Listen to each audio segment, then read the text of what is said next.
See, a lot of bands who kind of emerged when you emerged were hanging about in Camden. You kind of weren't doing that, were you? You weren't part of the Camden scene.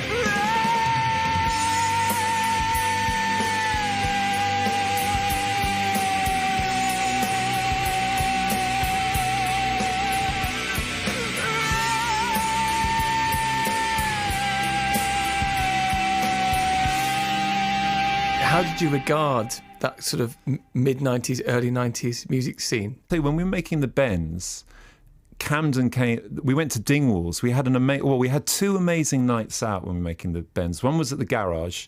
We went upstairs to see Jeff Buckley, and he played solo. And that's gone down as one of those legendary nights. And Chrissy Hynde was there, and we were there. And the next day, Tom sang Fake Plastic Trees.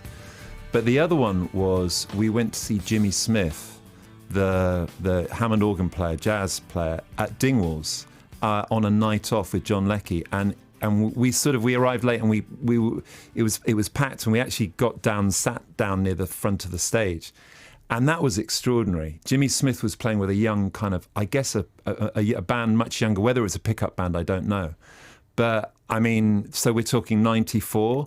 So and they're a four-piece, and you know, being a jazz band, each player takes its turn and has his go, and the grief that he was giving the saxophonist was hilarious. You could sort of hear it under this poor lad, this poor boy, who was playing beautifully, but not according to Jimmy Smith.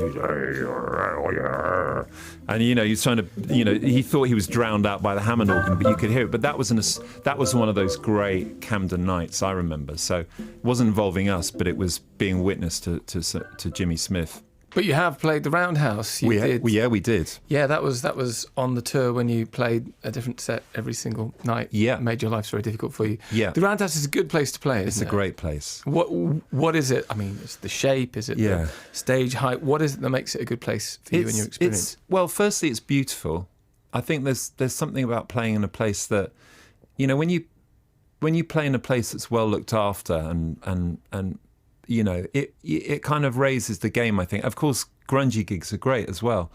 But I think, well, obviously, you know, there's so much history there. I think that's the other thing that with great venues you're aware of the history that goes before it. And that doesn't sort of freak you out or anything. But what it does do is you can, sometimes, in a good venue, you feel it as well. You know, I think you feel it in the walls. You feel the atmosphere. You can feel what's gone on before, but it's just a great. I mean, I've gone to lots of gigs there as well. It's good sight lines. It's just it's a classic venue, right?